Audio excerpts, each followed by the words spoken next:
Yes, hello, welcome to Gamereactor Live on this wonderful Friday. Friday means one thing, we're going to be taking a look at the headlines of the week. I'm joined by, well, nobody, the news desk is all mine.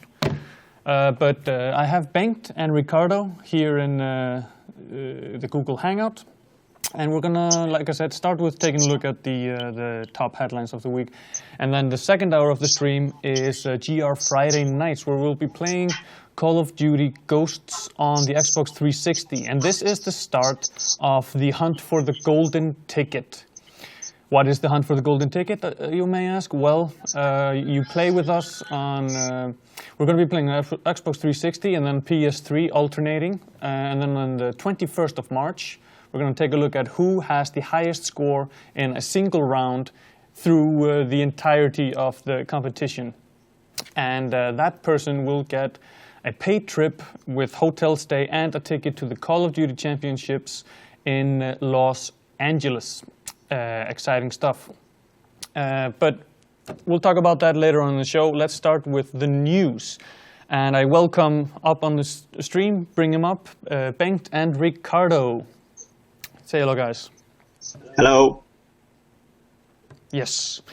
Now, the first news piece that we're going to talk about today is Grand Theft Auto 5 related. Of course, one of the biggest games out. And there are a couple of news pieces that came out. I'm going to run over them and then we'll take a look at, see what Bengt and Ricardo have to say. First of all, Grand Theft Auto 5 has sold 32.5 million copies. And of course, being that successful, a lot of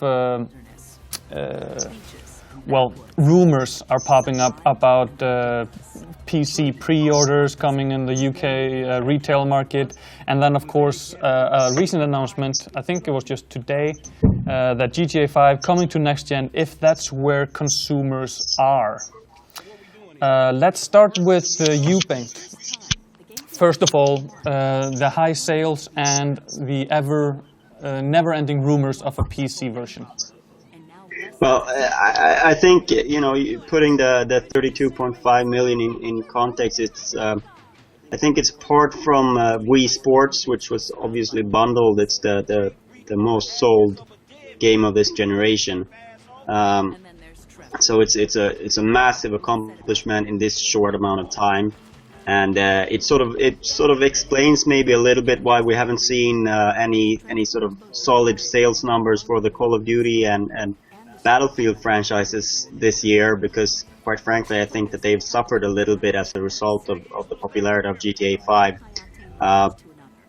It is a massive amount, and obviously they're still selling a lot, which I think is kind of part of the reason why they're not talking about next gen, at least, because you know, in the months leading up to whenever they're going to release the next gen version, they're going to sell millions of more of copies on PS3 and Xbox 360, and I think they want to keep it that way until the release of the next gen versions is very, very close.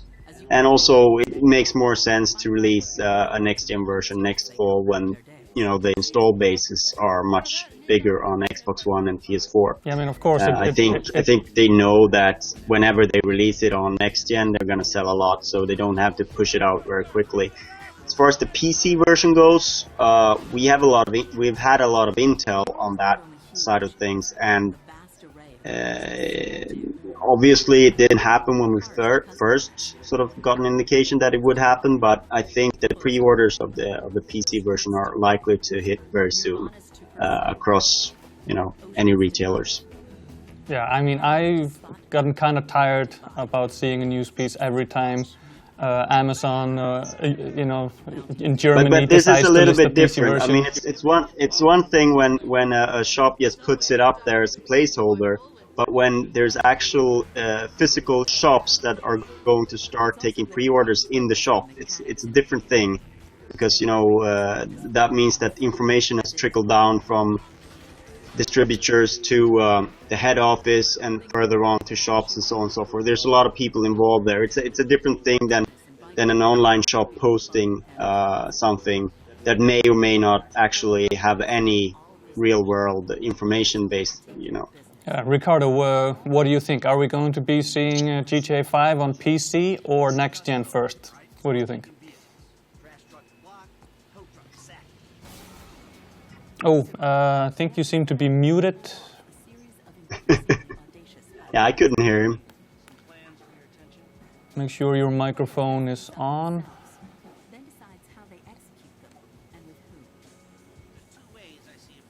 Nope.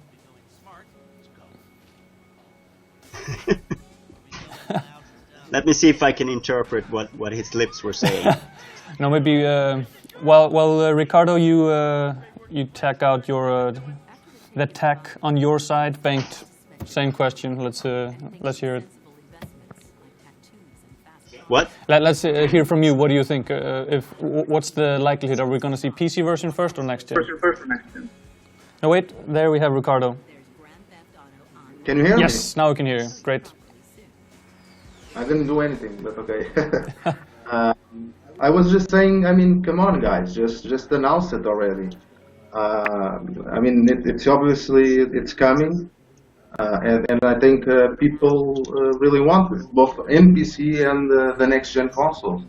But I think it will come first to PC, and later to PS4 and Xbox One. And I can't wait for it. Yeah. I think like a lot of people, I'm eager to replay it on the PS4, especially the online mode. I think it can improve a lot on the next gen. So I'm looking forward to that.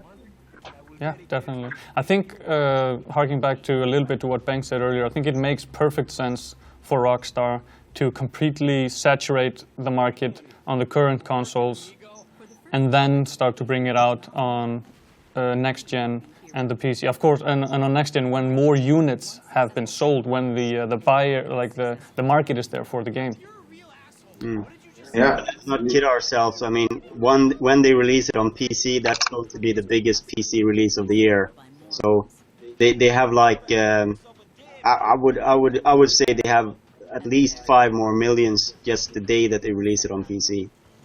Like that for sure. Yeah.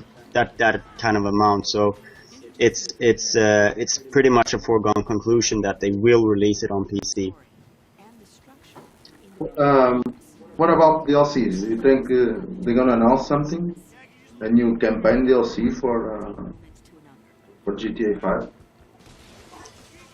Yeah, I mean, I think we'll see more. I think we'll see the kind of episodes that they used for GTA 4, maybe a little bit different this time around. But I think that's the kind of content that Rockstar would like to do.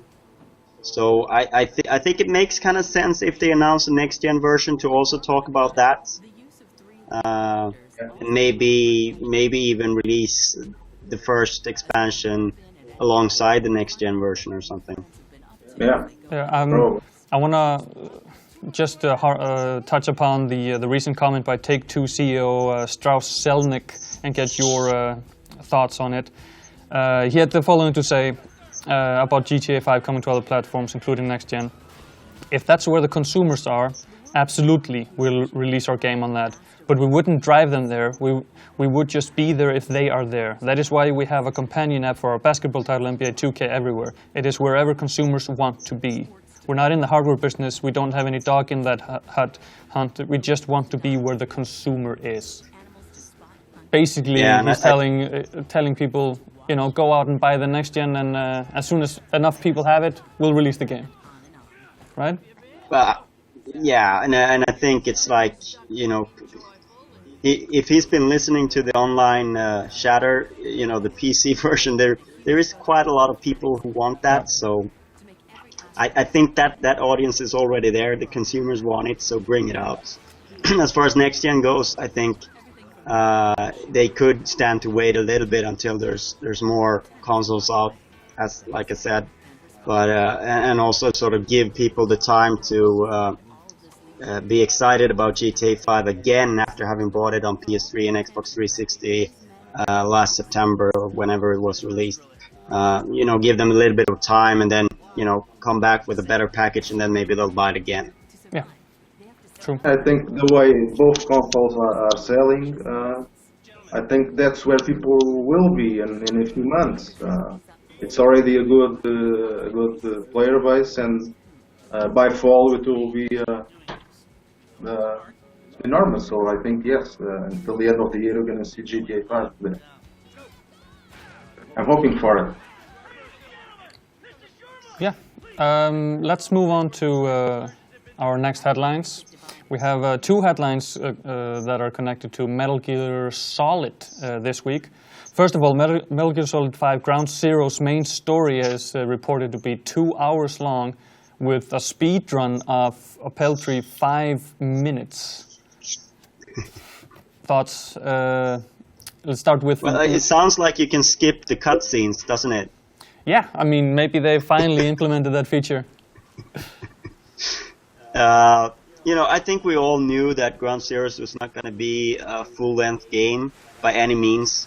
The only thing I object to is the pricing. I mean, I don't mind them releasing a short prologue. I don't have a problem with that. I love to get a taste of Metal Gear Solid on next gen, you know, without having to wait the time it would take to get Phantom Pain out. But the next gen pricing on that is just, you know, baffles me. Yeah, I mean, Capcom did something similar with Case Zero for Dead Rising 2. I think it was a good, it was exclusive for Xbox, but I think it's a good format. I think it's a great way to introduce players to the game. But like Bengt said, I mean, the price, especially for next gen, is surreal. I mean, it's 40 euros. A box version is 40 euros for PlayStation 4. I mean, it's too much. It's really too much.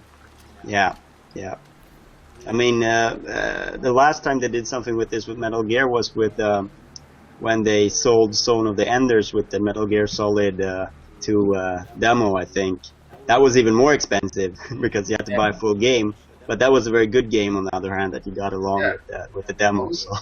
It's arguable that was a demo that came with the game. Yes, I think for a lot of people who bought it, it was that way. Me as well. Even though Zone of the Enders was a pretty good game. So. Yeah. But do you think it's the content? It's only that mission they already showed us in that base. Do you think that's it? I don't know. I haven't read the whole story. I think it was 20 pages in Game Informer. Yeah. Yeah, I haven't. That's a lot to write about a. Yeah. Yeah, I mean, I guess it will have several extra modes, like time runs and stuff like that. But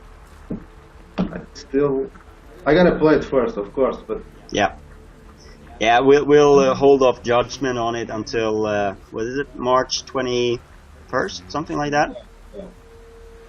Yeah. But obviously, I think Konami certainly runs the risk of sort of putting people off before they even release the game, the proper game. So we'll see how this plays out. It's going to be interesting. And I mean, there was also the news that they're not really sure when the Phantom Pain might come. Yeah, that's actually what I was going to jump on next. That is that it's.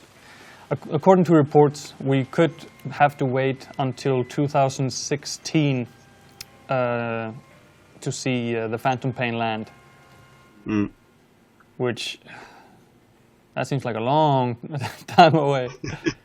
Well, I mean, it's a Metal Gear game, so we're kind of used to waiting. But I think what they actually said is like it can be fiscal 2014 or fiscal 2015. Yeah, 2015 and 2016. Yeah. This was an analyst, right? Not Konami. Yeah. He asked them and he got that reply. The strange thing about it is that it's a 24-month time period that they're pinpointing.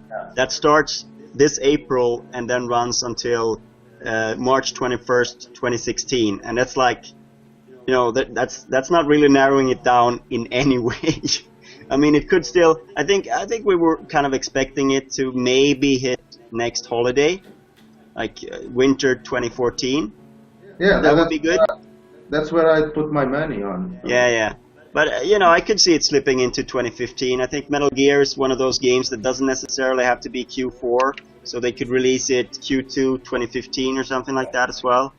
And it just to me the sort of the fear that it's 2016, that would very much surprise me if it's pushed that far ahead. But it's just a strange answer to a straight up question when it's going to launch, to put it in 24 months. That's like saying, oh, it'll be out soon. When ready. Yeah, when it's done. And an eventual backlash from Ground Zeroes can impact the release of Phantom Pain. Yeah. I mean, if they get a lot of negative stuff for it, they'll probably be wise to wait a little bit so people calm down. Yeah, let's see. Yeah, moving on to our next headline. Sonic Boom revealed by Sega. New Sonic title on the Wii U, PS4 and Xbox One coming out in 2015. And they announced the TV series to go alongside it. I think we have the trailer, we can put it up here on the screen. I think we need to clarify a thing there, because the announcement was for Sonic Boom. Yeah. But then there was a rumor before that about a Sonic title in 2015 for Wii U, PS4 and Xbox One. And Sega sort of refuted that and said that it was incorrect. And then they announced Sonic Boom. So we're not quite sure what that was, if it's smoke and no fire or whatever that was. But the Sonic Boom title is the last one of the Nintendo exclusive trio. So I guess we're going to have to wait and see what happens after that. But clearly Sonic Boom is the next Sonic game that we're going to see. Yeah, and I mean, since that's part of the Nintendo exclusive, that's likely Wii U and 3DS only. Yes, that's what's been announced. Yeah. And I know, I mean, you are the biggest Sonic fan here, Bengt. Any nostalgia feelings bubbling up when you watch the trailer? It's kind of an odd look, especially for Knuckles, I think. He looks very strange in this. But, it's nice to see Sega doing like a real proper major push for Sonic again. The Cartoon Network show is obviously a big deal for them.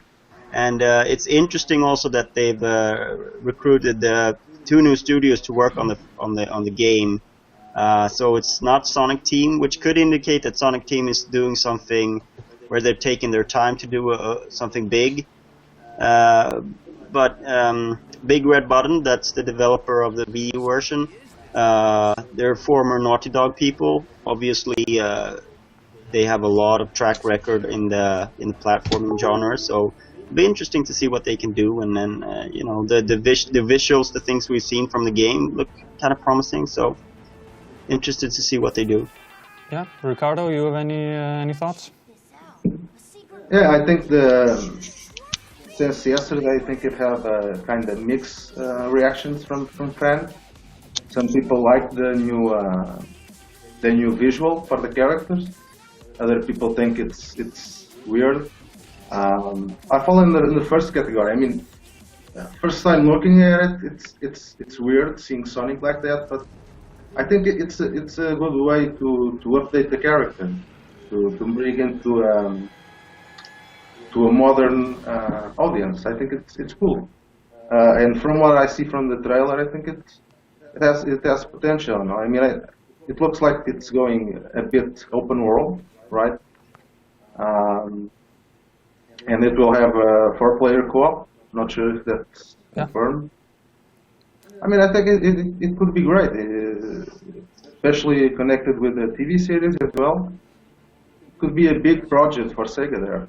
Yeah, this kind of reminds me a little bit of what they're doing with Pac-Man. Nice 3D graphics, and then bundling it with a nice-looking TV series as well. Yeah, it's just the only difference is that Pac-Man never really had there's really no sort of lore or story or narrative with Pac-Man. So you're not really trampling anyone on the toes when you're reinventing Pac-Man like that, in the same way as you might do with Sonic the Hedgehog. But I agree. I mean, it's this take that you really have to introduce Sonic to a new age group, a new generation of gamers, and doing so perhaps with a TV show is probably a wise thing to do, because me and other older gamers have the sort of the heritage of his first games and the comic books and the TV series that were around at that time. But a new generation needs to sort of be introduced to it, and otherwise, a platforming gaming mascot like Sonic could just go away if it's not maintained like with this kind of cross promotion. Yeah. I think that's it for Sonic. Let's move on to our next headline.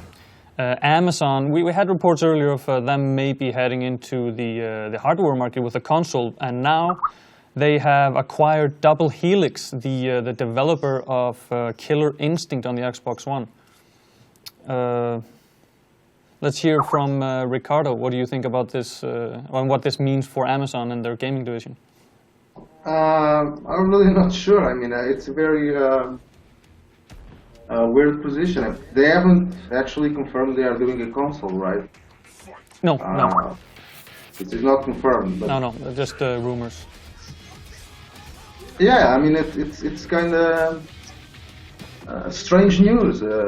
Amazon buying a developer, but I think it can be interesting. I mean, the guys in front of Amazon are really some of the best of the smarter guys in the industry, and I think they can do some great stuff.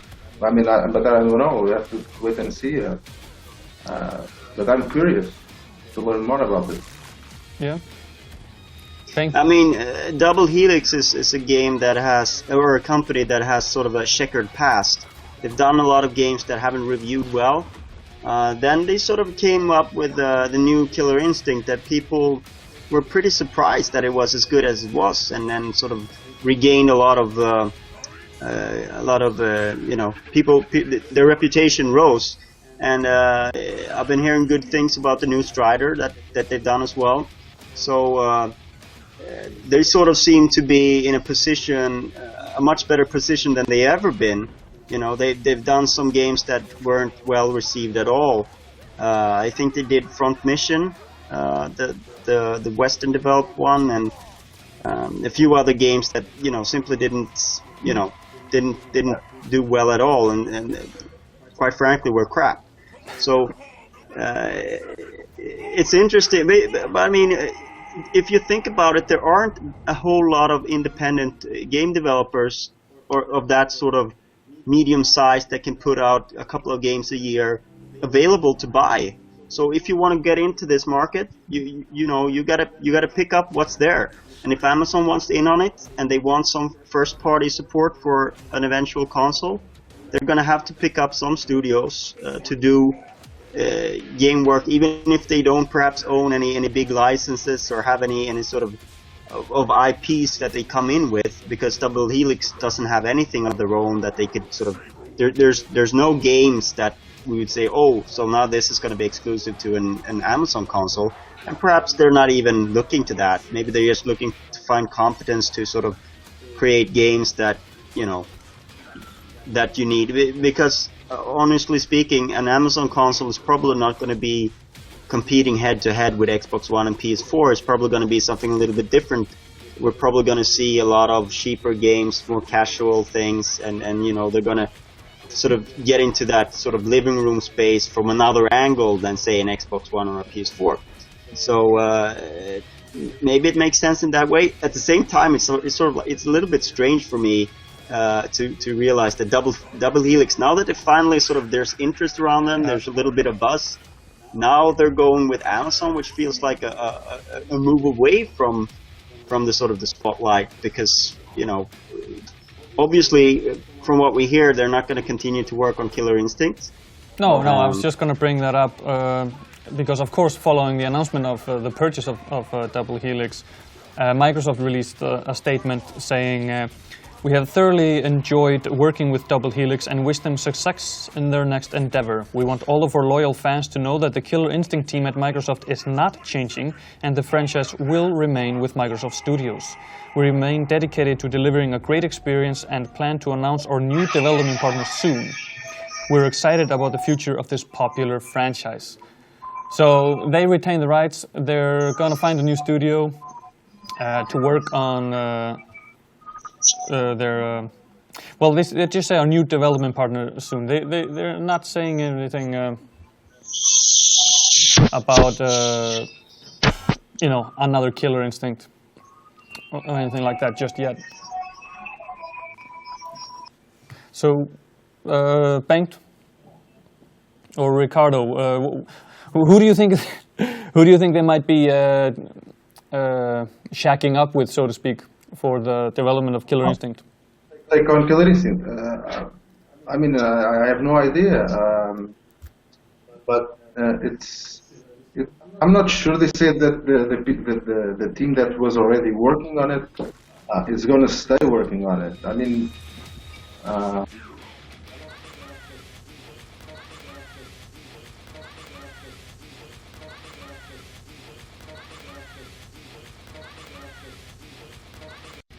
I think they were kind of.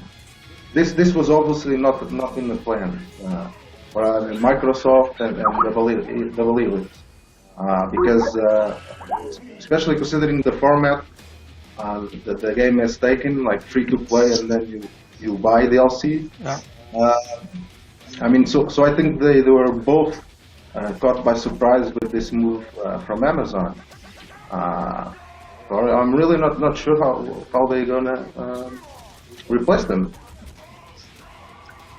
Yeah, I would assume that Microsoft have a sort of a core team like they do with every franchise at their offices that sort of dictates what direction everything is taken and sort of has an overall approach to it. And in that way, maybe Double Helix is sort of replaceable. But at the same time, they are losing a lot of competence that obviously the team has built up doing what's out there now. So we'll have to wait and see with that. I mean, at the same time, I was like, Double Helix are going to do a fighting game. That was my reaction to Killer Instinct. So, they didn't have a lot of experience coming into this development on doing a fighting game. So obviously, it's not, unthinkable that Microsoft could find some talent. Maybe they'll pick up the PlayStation All-Star Battle crew. They don't have they're not tied to Sony anymore. So there is obviously competence around. So I'm sure that Microsoft could find someone to do the job. Will it be as well done? I don't know, but we'll see more Killer Instinct because it's doing real well. So yeah, but. Also, we are talking about beat 'em up, and I guess they have the plans for the next characters all lined up. But this is a very peculiar genre because it must be really well balanced. Not having the people that worked on the first characters on the next ones can be tricky. So yeah, let's see how it goes. But yeah. Yeah. Now it's definitely a weird situation. I don't think there's any precedence for it. So yeah. Yeah. Moving on. Next headline: Activision Blizzard are releasing better than expected results in the fourth quarter for the fourth quarter of 2013, and they beat their own projections. World of Warcraft saw a slight increase in subscriptions since the summer, moving from 7.6 million to 7.8 million. Activision also announced the expectation that Bungie Destiny will build their next billion-dollar franchise. And of course, they announced that Call of Duty will go on a 3-year dev cycle with adding in Sledgehammer Games as the third studio working on the series. So sunny days ahead for Activision Blizzard and Call of Duty. Comments, Bengt? First of all, you have to look at the results of Activision Blizzard, and you see a company that's doing extremely well. They recently sort of bought their independence from former sort of owners Vivendi, and they obviously have a huge war chest of cash that they can spend, and they've spent a lot of it on Bungie, I think. Yeah. But Skylanders is doing real well. I think they've sold 175 million toys or something like that. Yeah.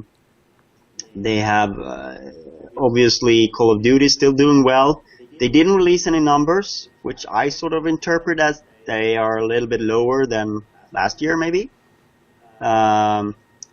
Yeah, they said the continued cycle is interesting. I think it has a lot to do with next gen. The fact that development probably needs a little bit longer, and they don't want to stress out any of these projects. I think they've been on a free dev cycle ever since Modern Warfare 3, when Sledgehammer worked with Infinity Ward, and they probably moved on to work on their own thing after that, because we haven't heard anything about them. So this sort of setup has been in play for a while, I think, and obviously it's a strategy that's paying off for them. Spending a lot of money on one franchise at a time, building very, very big franchises, has been very successful for Activision Blizzard. And I think Blizzard probably draw a sigh of relief that World of Warcraft didn't continue to plunge. That it sort of stabilized there at 7.8. I think it was 7.6 this summer. That's still amazing numbers, truly magnificent numbers. And I could see, now they're getting into the free-to-play space with both Hearthstone, and Heroes of the Storm. I could actually see in the long term that could actually increase World of Warcraft numbers a little bit, as well as people get into the Battle.net platform. And maybe they're enticed to start playing World of Warcraft. So, there's a lot of positives to take out of that financial report. Yeah, definitely. Yeah, the next expansion will of course also increase World of Warcraft player base. I'm not sure. Does it have a release date? I don't remember. I don't think they have announced a release date, but it's probably second half of the year or something. Yeah. But still, it's good. It's good that the numbers are rising without an expansion. I don't think they've done that in a very long time. So. Yeah. It must have been in the wake of the announcement still of the Warlords of Draenor and the BlizzCon. Could be. Yeah. And also in the midst of the Hearthstone beta, that's very popular. Yeah, I'm personally a big World of Warcraft fan. Played for 4 years. I haven't played recently, but of course I'm going to return when the expansion is here. Regarding the Call of Duty 3-year cycle, is the next game will be the Sledgehammer one, right? Yeah. Okay, so this decision was made like at least 1-2 years ago. Yeah, probably 2 years ago. Yeah, I'd assume. they only now releasing it, but this is all, of course. Yeah, the rumor is that it's Modern Warfare 4, which kind of makes sense because you don't want to put that franchise on hold for any longer than that, because it will have been quite a few years since the last one, and and it will be Treyarch next, and I believe that that's going to be Black Ops. So basically, you're going to have Modern Warfare, Black Ops, Ghosts. They've sort of hinted that Ghost is their new third leg. But Black Ops 3 is sort of what we expect, but Treyarch could be doing something new. But isn't this too confusing? I mean, you have 3 different Call of Duty series. They tried to rename the Modern Warfare just Modern Warfare. You remember that? When there wasn't Call of Duty in the title one year, then they had to revert to having Call of Duty in there. So they tried to take it away, they tried to do it less confusing, but we wouldn't take it. Nope. So here we go. But do you think this is enough to actually relieve people from some saturation of Call of Duty. I mean, we're still gonna get one Call of Duty every year, so not sure if this is the right decision. But I don't know. I think if you haven't been bored so far of Call of Duty, I don't think you're likely to ever get bored of it. I mean, it's I mean, but like you said before, I mean, it seems like we are seeing a decrease in sales. So that's it. Yeah. And this was supposed to be a new Call of Duty. It was the first in the Ghost series. Supposed to be the next gen one with fishes running away from you and all that. Yeah, I'm not sure if this is the right decision, but the players will tell.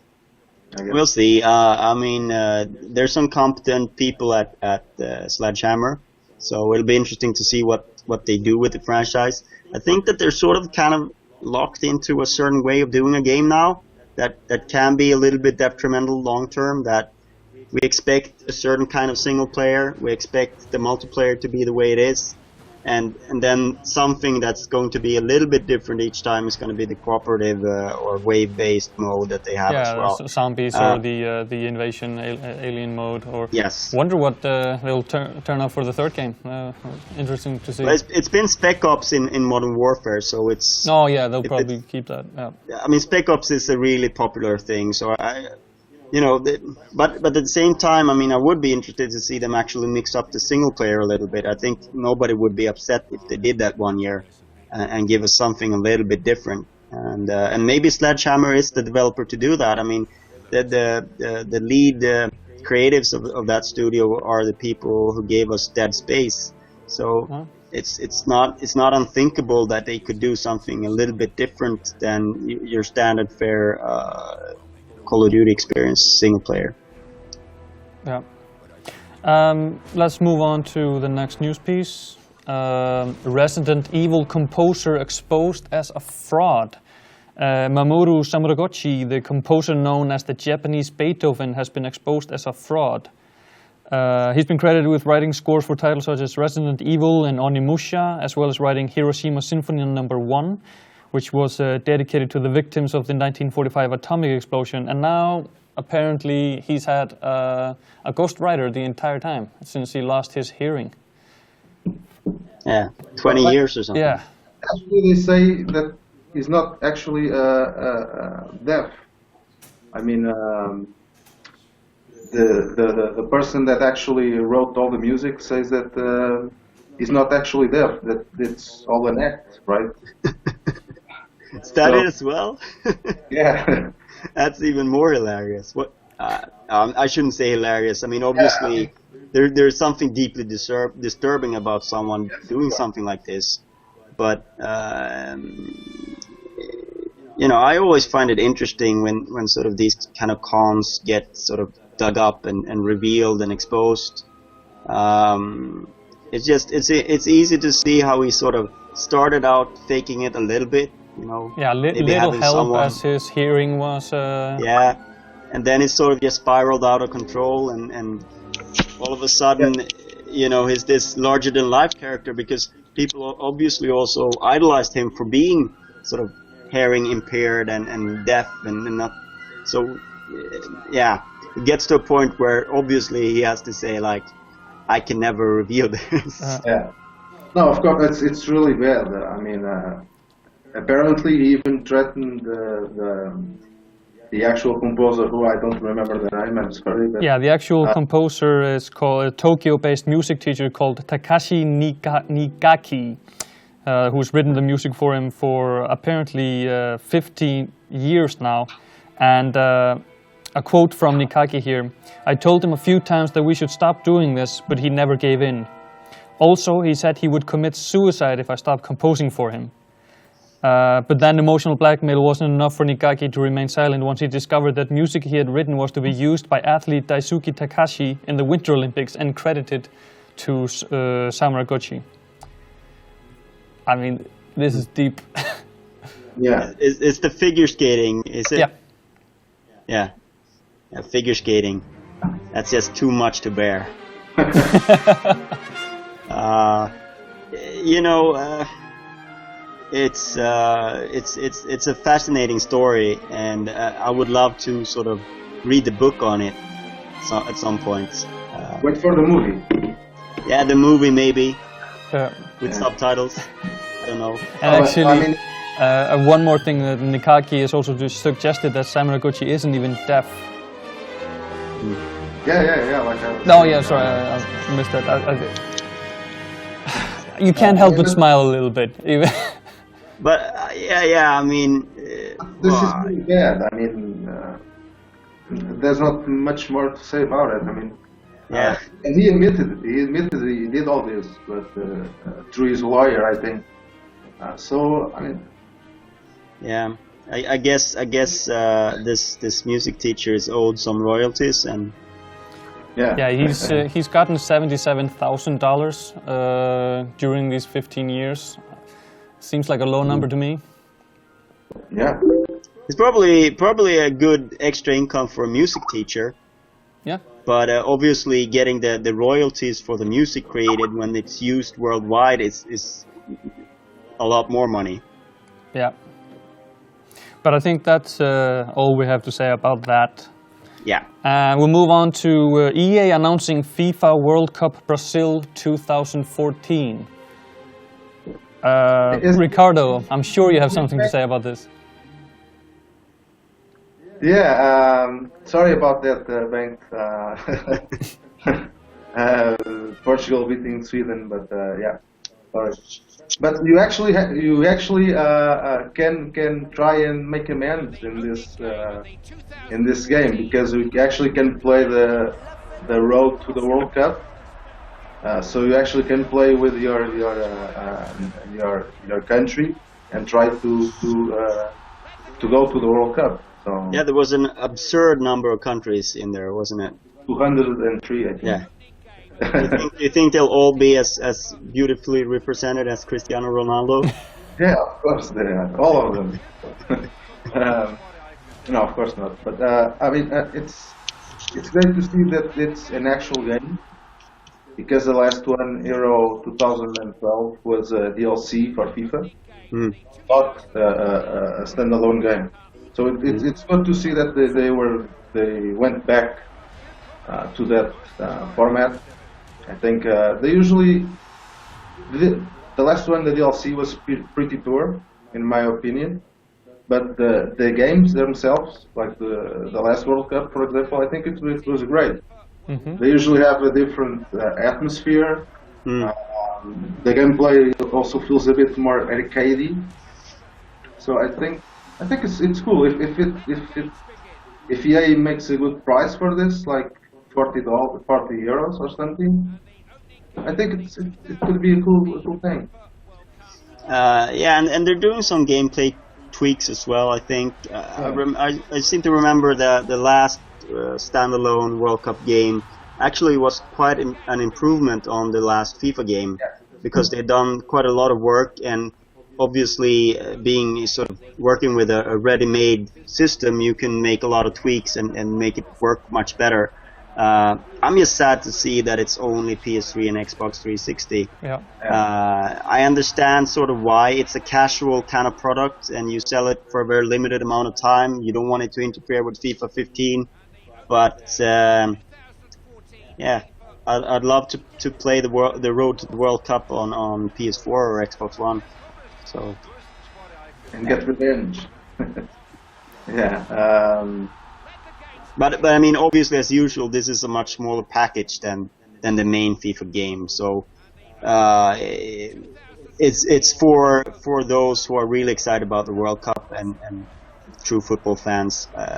For other people, you get much more out of a FIFA game than you will out of a World Cup. Yeah, it's kind of something to tide you over until the next big FIFA game comes out. Yeah. But let's move on to the next headline. While I introduce the headline, maybe you guys, I'm having reports from the technical guys that we're getting your Facebook sounds and Skype notifications and sound into the stream, if you could turn that off. But The final headline that we're going to be talking about today is Reflections is joining the Division effort. So the Division, of course, that Ubisoft is going to be, well, we don't know when they're going to be putting it out, but it's been developed by Massive here in Malmö, and now it's being reported that the Newcastle-based Ubisoft Reflection Studio are going to be helping with the game on all facets of the game, as far as I can tell. We're working on all of the game systems, main characters, enemies, RPG pillars, building Manhattan, online components, and so on, told by Managing Director Pauline Jacquet. It gives us a very broad and a wide input on the game, but it's not as limited as the naval battles on Assassin's Creed 3. So, Bengt, I'm sure you have some thoughts on this. I have a lot of thoughts. I think it was interesting that to note it was developed that broke this story. They had an interview with Jacquet. Yeah. It was interesting to note that they actually out loud said that this was not because of someone else telling the studios that they needed to work together, but that it was actually coming from the studios themselves that they wanted to work together on this project. When someone says that outright, and I don't know the situation or whether there was a question asked, it sort of makes you wonder, maybe there was some sort of initiative from above to make this happen. You've been hearing rumors about, Massive not being ready to launch this in 2014. Obviously, adding on more development capacity is potentially going to make it come out sooner. You never know with these things. But, I mean, I think that it's clear that Reflections are coming on at a point where the actual sort of design of the game is already done. They're just coming in to sort of work on things, technical, small things like assets or parts of the game or iterate on things and help out on everything that needs help on. So I think it's basically just a way to increase the capacity of the Massive team as they sort of ramp up production towards release. Yeah, it's like the which blueprints. I still think might be 2015, but it's obviously a very big game. Yeah, but it's like the blueprints and planning is done. Now it's time for construction. So they bring in more manpower. Yeah, and Ubisoft often do these kind of things. It's what they do with their massive big games. So, but we have to believe her on her word. She said that it was actually a desire from both development studios to work together on this. So that's what we know. Yeah. But I mean, I can't take this but as good news. Because I want it now. So the sooner they can have the game finished and in my hands, the happier I'll be. When it's done. Yeah, but first they gotta release Watch Dogs. Actually, Portuguese FNAC, the Portuguese FNAC store, posted that the Watch Dogs is releasing in April. Okay. You think that's a plausible date for the game?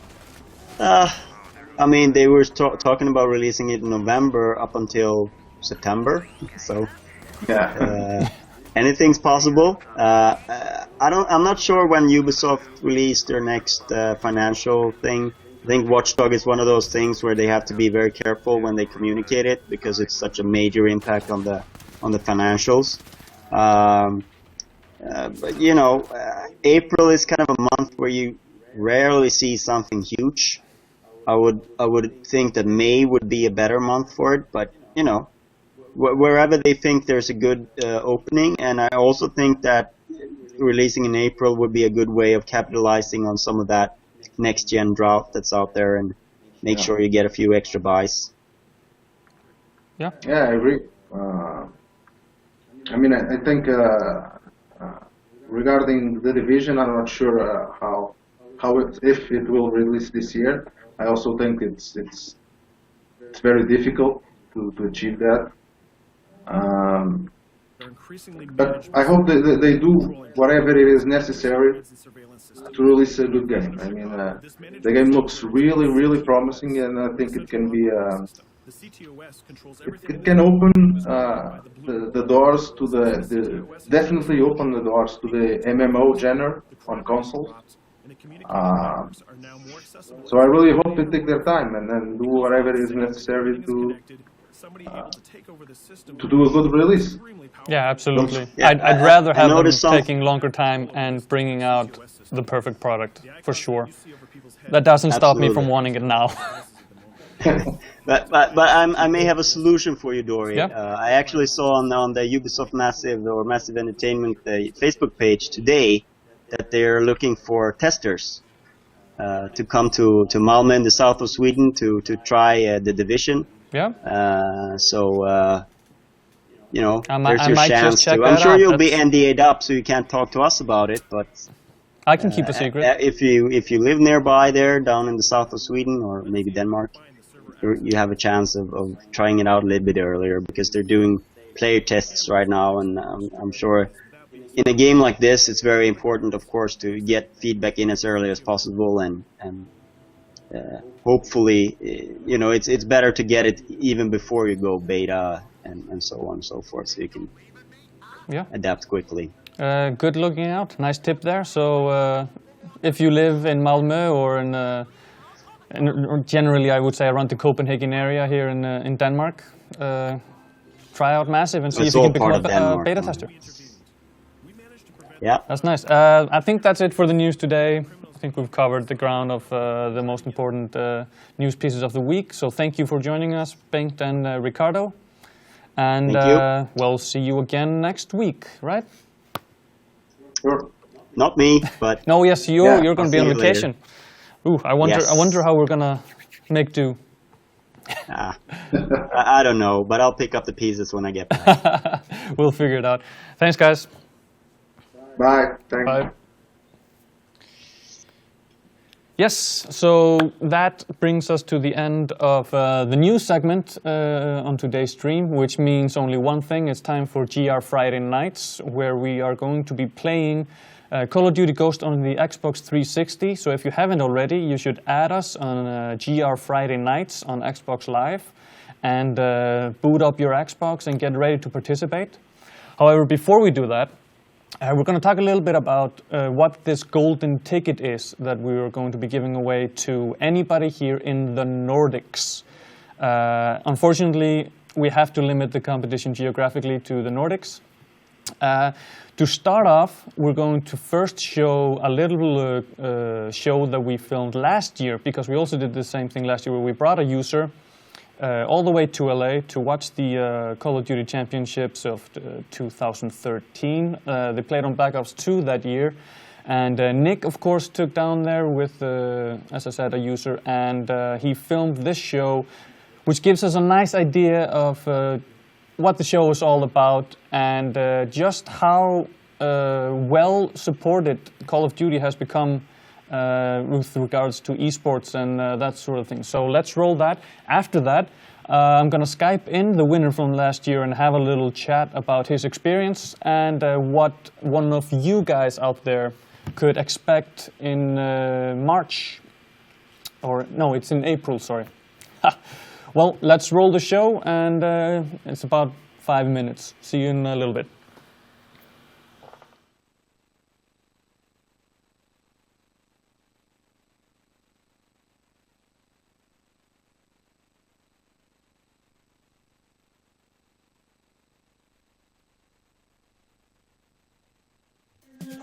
Oh, technical difficulties.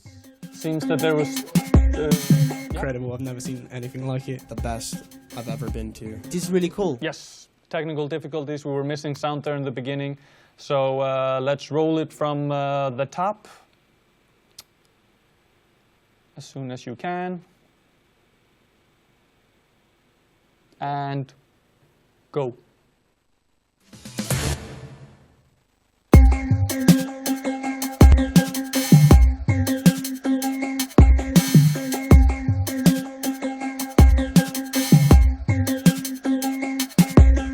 Incredible, I've never never seen anything like it. The best I've ever been to. This is really cool. The atmosphere is great. It really is amazing, though. It's a real deal. It's great.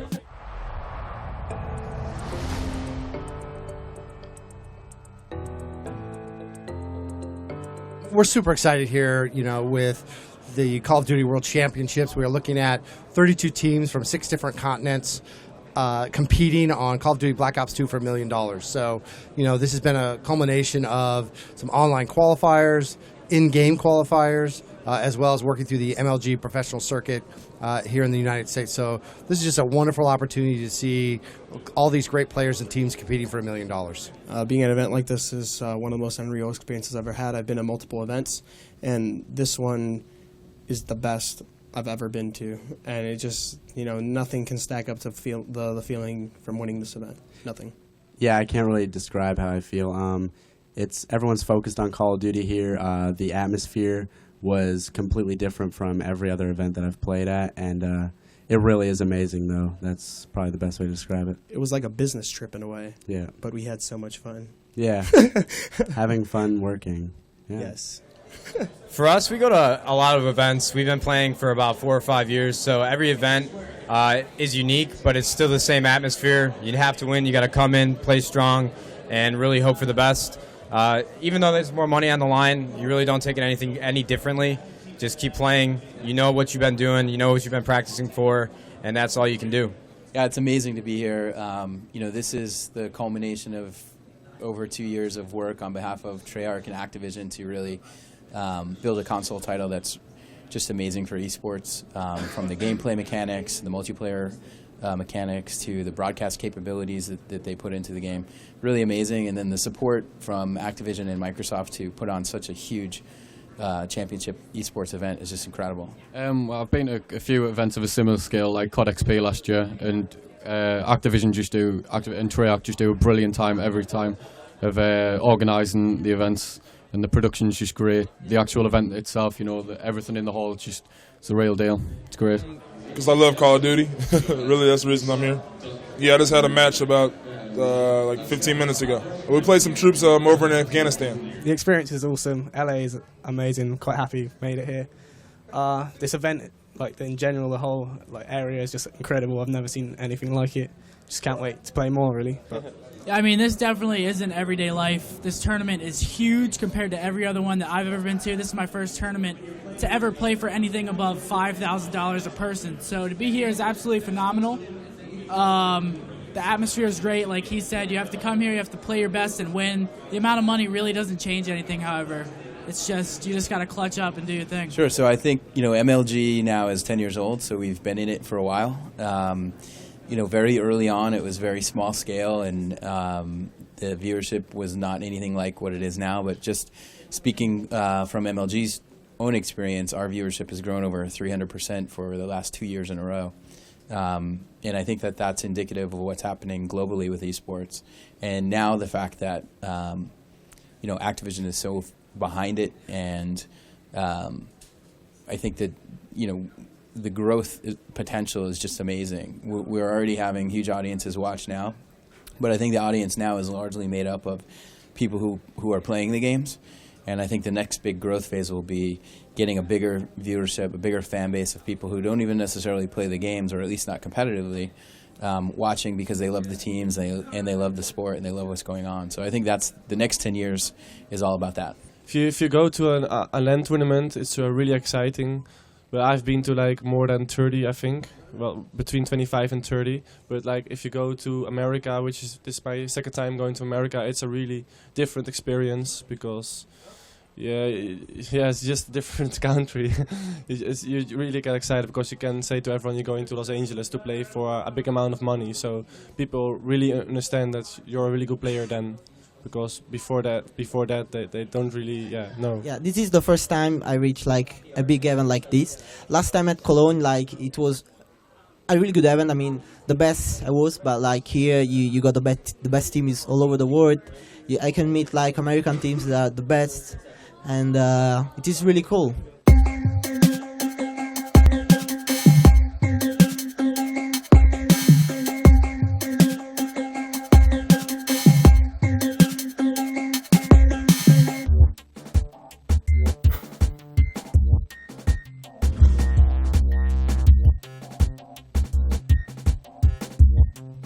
Yes, so that was the special that we filmed at last year's Call of Duty Championships, and I'm joined here through the magic of the internet with Roberto, better known as Propane Maiden, who was the winner of last year's competition and flew down with us from Gamereactor down to LA to watch the Call of Duty Championships. Hello, Roberto. Hello, hello. So tell us a little bit about what the experience was like getting to fly all the way down to Los Angeles to watch the best of the best in the world fight it out in Black Ops 2. Yeah, first of all, like 2 days before, I was really nervous to like fly so long, 12 hours with flights and all that. And when I finally get on the plane, it was so a good feeling and know that I am going to go to Call of Duty Championship in Los Angeles. And it was a great feeling to be there. It's a wonderful place and amazing atmosphere and all that.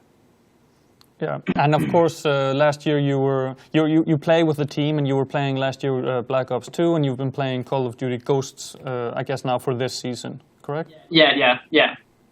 So, what's the name of your team, and what's your ranking? It's Team Propane, and we are soon gonna start to begin to play competition again. We'll take a little bit break, but we're going to play again and try to compete to Call of Duty Championship. Okay, perfect. And just to clear it up as well, the golden ticket comes with it's a 2-man ticket, so you can bring a friend along with you, and you did that. Yeah. I guess he's running a little bit late. He was going to be sitting next to you, but yes. Tell us a little bit again. What exactly did you do over there at the championships? Were you actually running around on the floor and did you get into contact with some of the pro players and talk tactics and stuff like that? Yes, we was talking to a lot of great players like Ricardo All Stars and all of them, and the Swedish team Enigma, and we was introduced by the Danish Gamereactor with Nick and all that. We did some short interviews, and we just go around there, just talk to people and take a lot of pictures and all that, and have a really good time.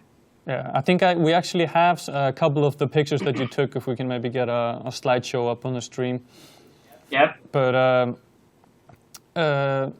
you are participating, of course, in GR Friday nights, I assume, for the chance to win the golden ticket again. Yeah, I am. So I just hope to have a chance to win this, and I have been training a lot, so I think I have a good chance. Yeah, and you play on at the Xbox 360, correct? Yes, I do. Yeah, and just to be clear, we are playing this evening for a chance of the Nordic people who participate to get their name into the hat and have a chance to win the golden ticket. And we'll be playing on the Xbox 360 today, and then in 2 weeks' time, in the next year, Friday nights, we'll play on the PS3. The time after that, again on the Xbox 360, and then on the PS3 once again. And in order to win, we do 3 rounds every GR Friday night, and we just take the highest scoring players. So it's 1 round, get as much points as you can, and then on March 21st, we're going to select or find out who is the highest scoring player and who is going to Los Angeles for the Call of Duty Championships. And I have to say, it would be quite an accomplishment to make it 2 years in a row if you manage to beat it. Yeah. So good luck with that. I believe you have some shout-outs that you wanted to get out of the way as well? Yes, I just want to give shout-outs to our sponsors, Mad Cat, Triton, Elgato, Gaming Capture Card, Gamers United, and I just want to give a shout-out to all of our fans and, of course, my team. Yes, great. And I hope I see you on the Xbox here in just a couple of minutes. And you out there still watching, boot up your Xbox 360s at GR Friday nights on Xbox Live. And thankfully, they have just updated the game with the theater mode or a spectator mode, so I don't have to try to clunk around in the game as well. I can just jump around and enjoy the action. So thank you for joining us, Roberto. Yeah, and see you later on. yeah, see you later. And what I want to do right now is we're going to jump to the trailer for the championships in 2014. This year is sponsored by Xbox, and they're going to be playing on the Xbox One. But let's get the trailer up and get into the feeling. Go.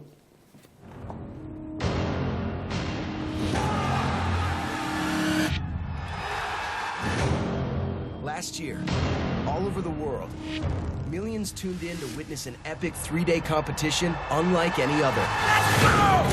With a $1 million prize pool, 32 teams from around the world battled it out to claim their share of the win, and only one was crowned champion. The Call of Duty Championship is back, and it could be anyone's game, even yours.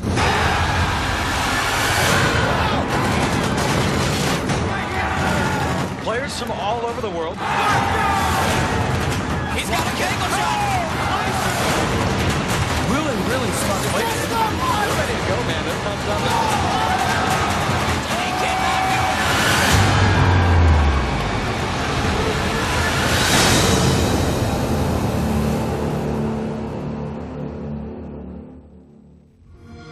So yeah, as you can see, it's going to be huge, and it's going to be from March 28th to March 30th.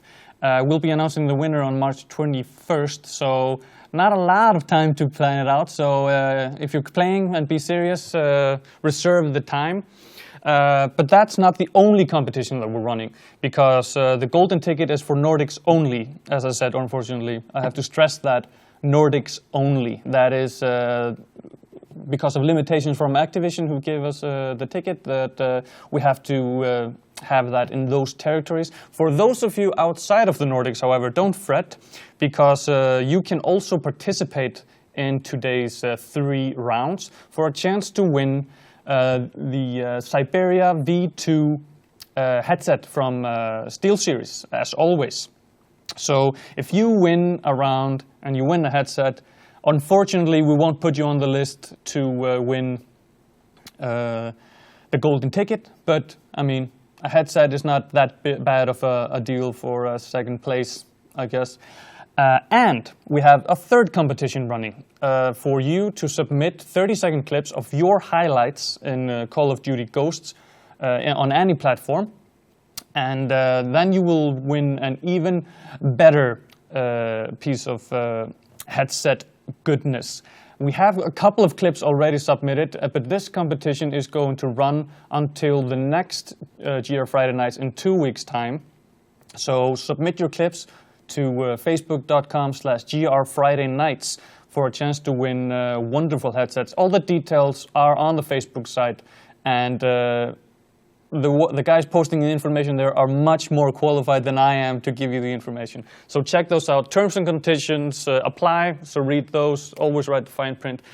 But we're going to play a couple of clips that we already have to kind of inspire you to show you what you need to be submitting. So 30-second clips of your highlight from multiplayer in Call of Duty Ghosts. Let's roll those 2 clips.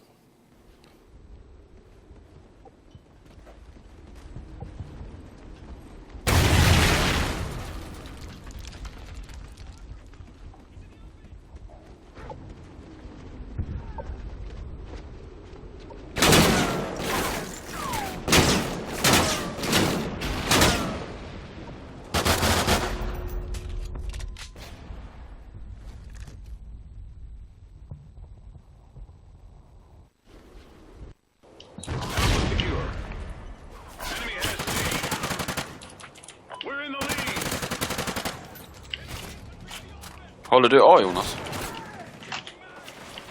Jag ska kuta nu och hjälpa kappa. Det är så vi alltid har kört. Vilken på B? Ja, jag sitter och kappar. Jag tror jag får B. Alltså... Yes, those are the two of the clips that we have already. We have a couple more on our Facebook page. How you submit them is you can either upload them to Facebook and then link them to to GR Friday Nights on Facebook or a YouTube link. We're not picky. Just get it to us. And read the terms and conditions on the Facebook page for what you can win, how you can win it, etc. But enough talking. It's time to jump into the game and play some Call of Duty Ghosts for a chance to win headsets and to get into the pot to win the golden ticket for all you Nordic people out there. There I have a signal. Let's check if I have any friend invites. Yes, I'm gonna add all the friend requests.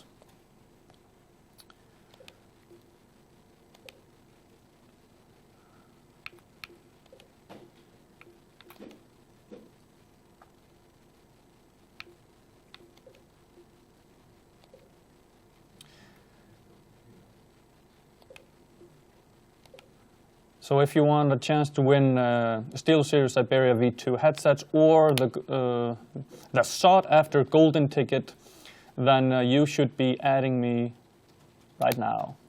Oh, that wasn't a friend request.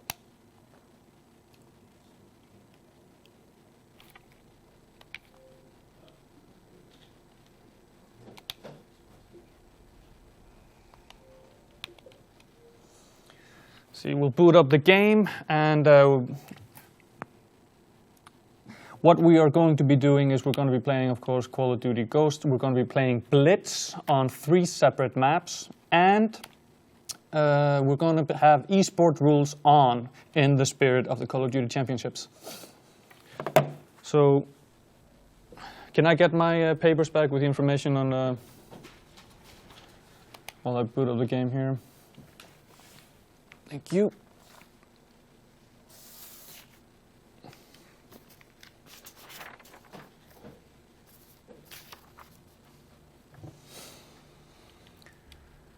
Fetching online profile.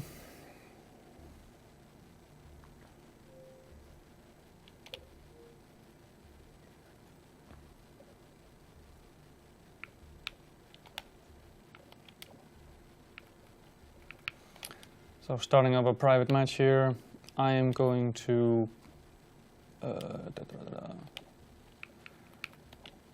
oh.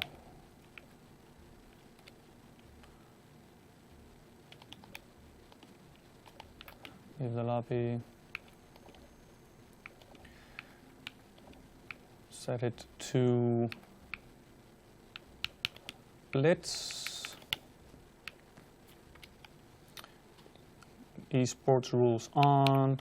The map we're gonna start out on is, let me see, Freight. We'll have join in allowed, and let's invite all our friends.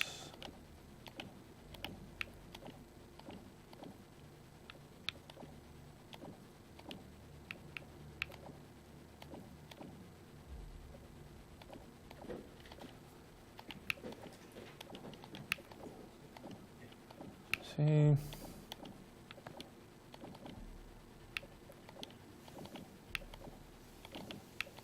Gosh. Hell, what's that, mate?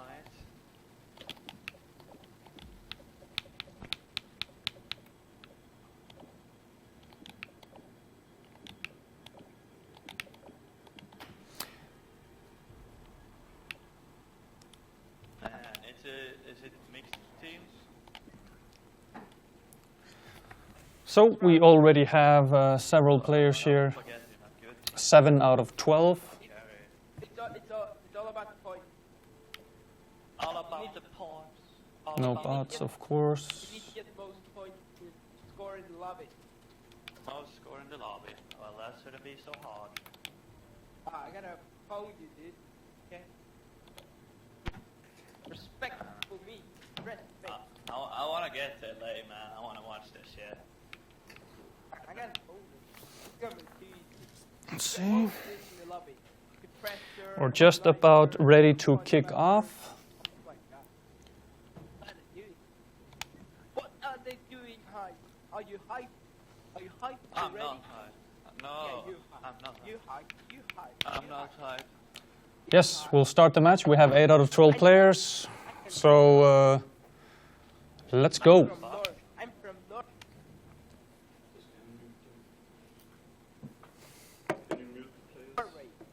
I don't know.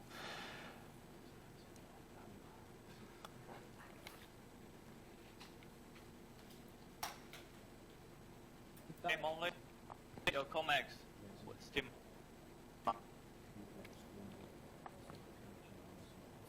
You gotta go. I'll do it.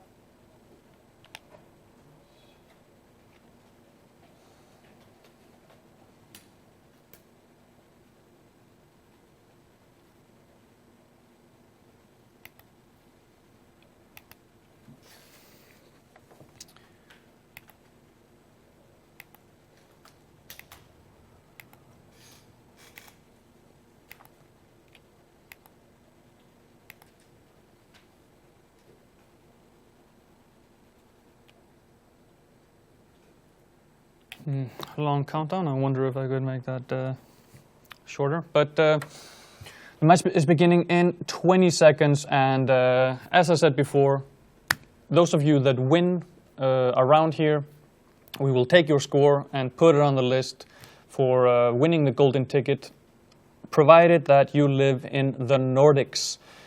Also, the winner will receive a Siberia V2 headset from SteelSeries. And that match has begun.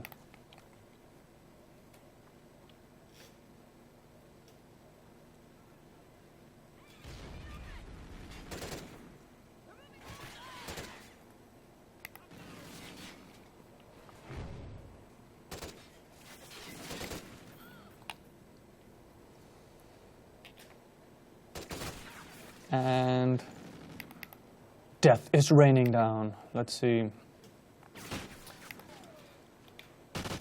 Abadoui here with 1 kill, 1 death, and score of a 60. Just dropped down to second place.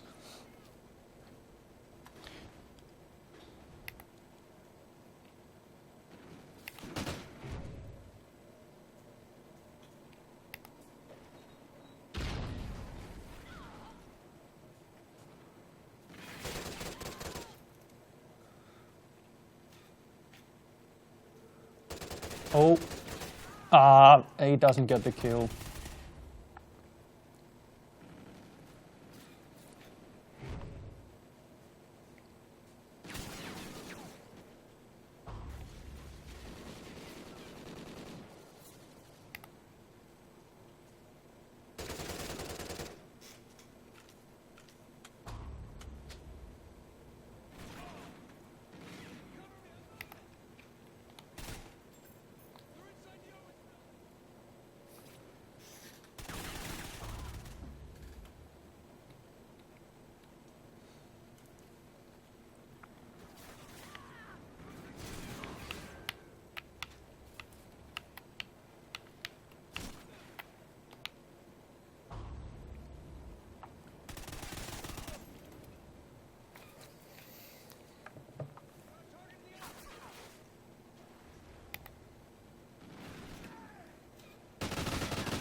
Ja.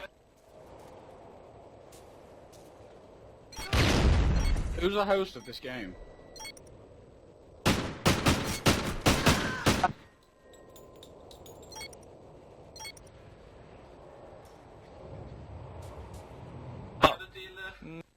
Nej.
Han fick fan med 3700.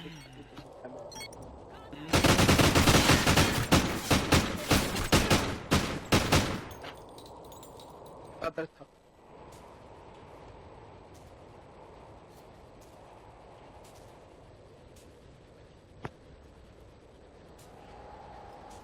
I won.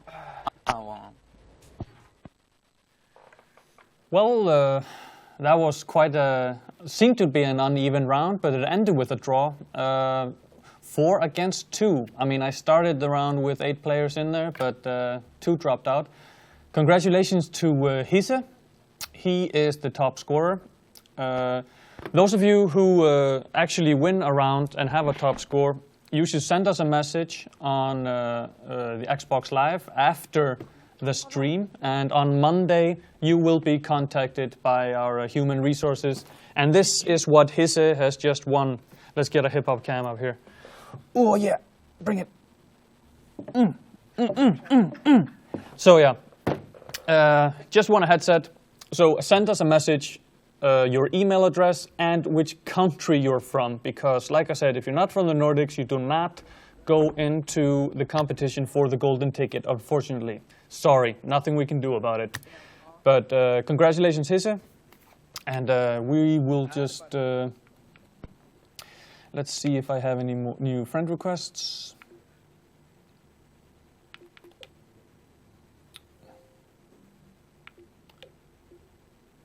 Yes, we got some new players coming in.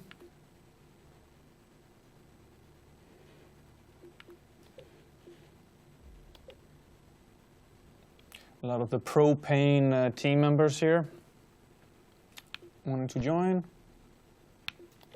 Power Pain. With a name like that, you have to be in our game.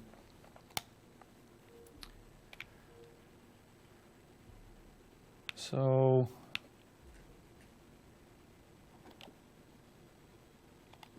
let's send invites to everybody. What up? What's happening? Are we playing more?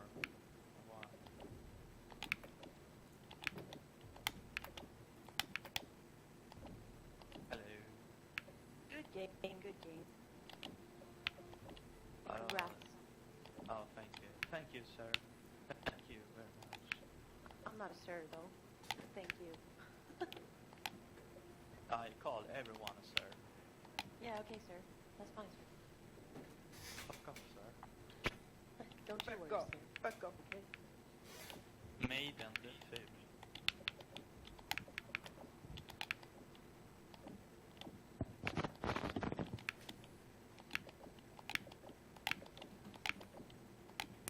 Yes, I think that's everybody. And we got 12 out of 12 players.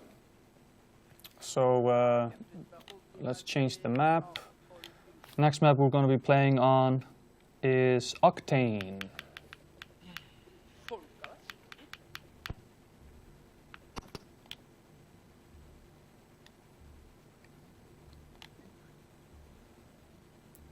So set up your, everybody in the queue, set up your loadouts for Octane and Blitz.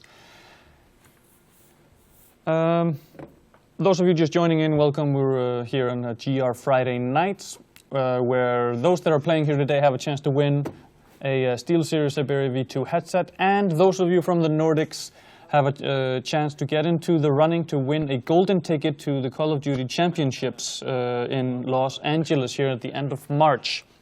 The way that works, how that works is that the highest scoring player from each round goes on the list, and then we see who is the highest scoring user from both Xbox 360 and PS3. And we'll send that person to Los Angeles. I think we'll just start the match. So Blitz on Octane with esports rule enabled. And I'm going to do what I did with the previous match. I'm basically just going to go off camera and shut up because I don't really have anything intelligent to say, and I want the bullets to speak for themselves. So I'll try to keep up with the highest scoring players and jump between the kill streaks. Now we got a bunch of guys from the Propane team here on here right now, so let's see how it goes.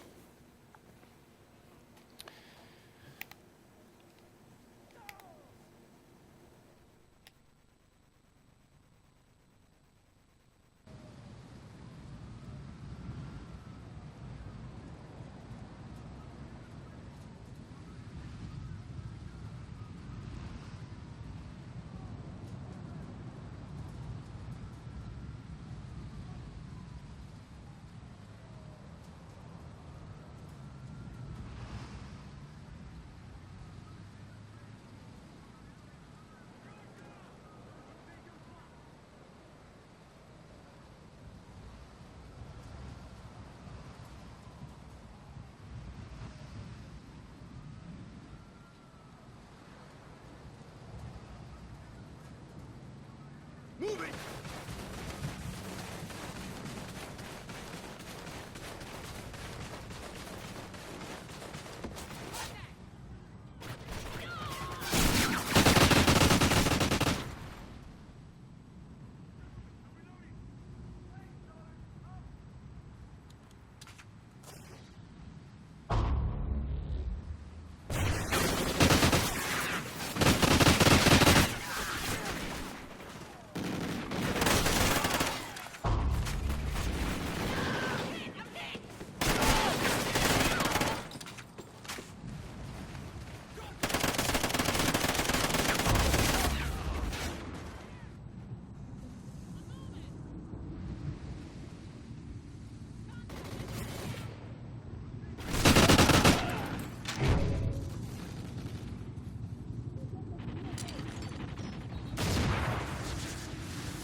on, team. Step it up.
Jeg fokuserte bare på cappa. Jeg kunne bare gått for kill. Jeg kunne gått for kill.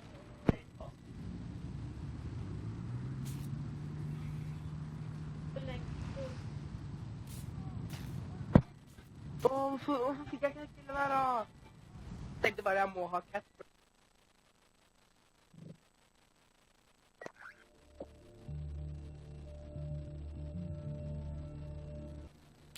Yes, as you can see, Hisse is again on top, but since he can't win 2 headsets, that goes to Comex Royale.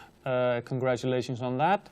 Again, for you winners, you should send us a message here on Xbox Live with your name, which round you won, and which country you're from. And then on Monday, our lawyer will and human resource manager will get in touch with you.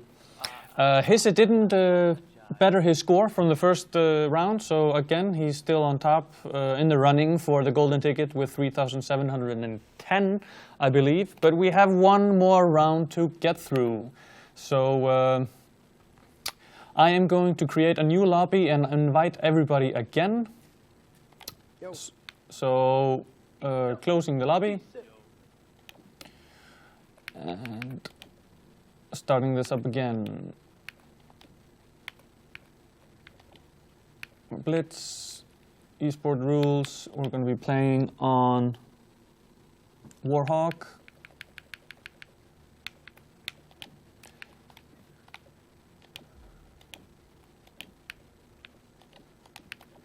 And going through all the invites, of course.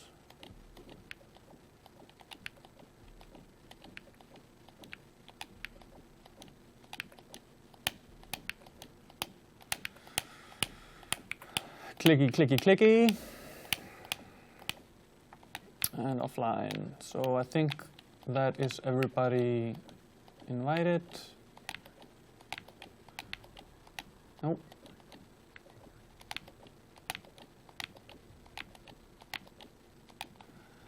Yes, and we have a full lobby once again. And let me just make sure I got this set up correctly. Blitz, Warhawk, esports rules. Turn off join in progress.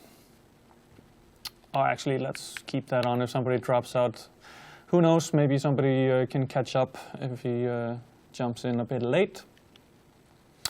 And I think we just start the next round. Final round of the day. And we are obviously going to be running over on time a little bit, but that's why I get paid overtime, so that's fine with me. Loading up here. Just to go over the rules one more time. While you're playing here, you have the chance to win a Siberia V2 headset.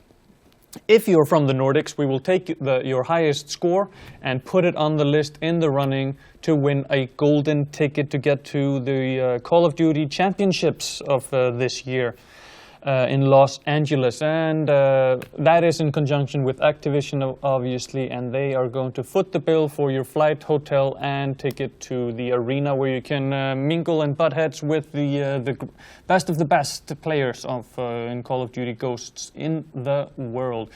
Learn some new tips and tricks and make some new friends. Who knows, maybe you get on a team.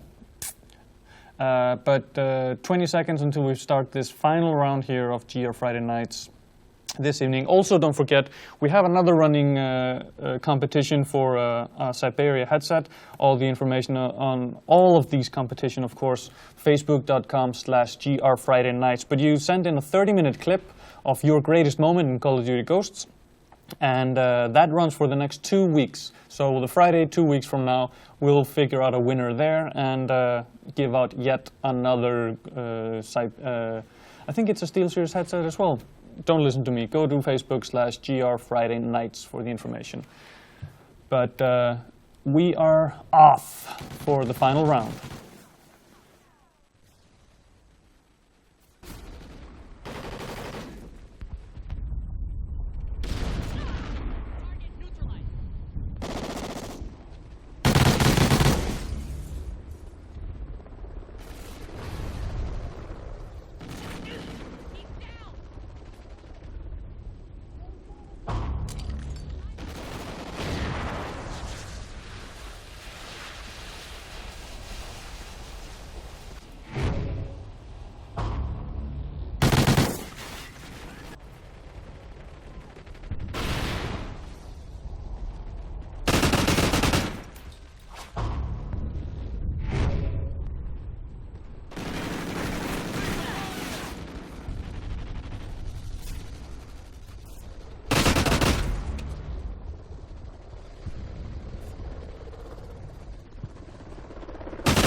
And there we have it, third round over, and top dog is Comex Vixen. I believe it was Comex Royal that was the second place in the second round, correct, Solfin? Maybe you can remind me? Second round was Royal. Yeah, exactly. So Comex Vixen, you get a headset. Everybody gets a headset. No, okay, not everybody. There's 3 people. Comex Vixen, you get a headset, and well, your score is lower than Hisse got in the first round. So the current leader is still Hisse with 3,710 points. So all you PS3 players out there, you better show up in 2 weeks' time and kick the king of the hill, so to speak. But you winners out there, send a message to us here on Xbox Live with your gamer tag, the round that you won, and the country that you live in. Hisse especially, since he is on top. And that's it. We ran a couple of minutes over. We'll contact all the winners on Monday and get their prizes shipped out to them. Thanks for joining in, guys. Again, PS3 in 2 weeks' time, then we're going to be playing Xbox 360 again, and then end with PS3. And then on March 21st, we will find our winner for the golden ticket. And all you outside of the Nordics, join in for the headsets. That's it for me. 2 weeks' time, Nick better be here, so we'll actually have something to say about the in-game and have some codcasting going on, hopefully. It's kind of hard when you only have the color commentator and not the specialist. So that's it for today. See you on the flip side.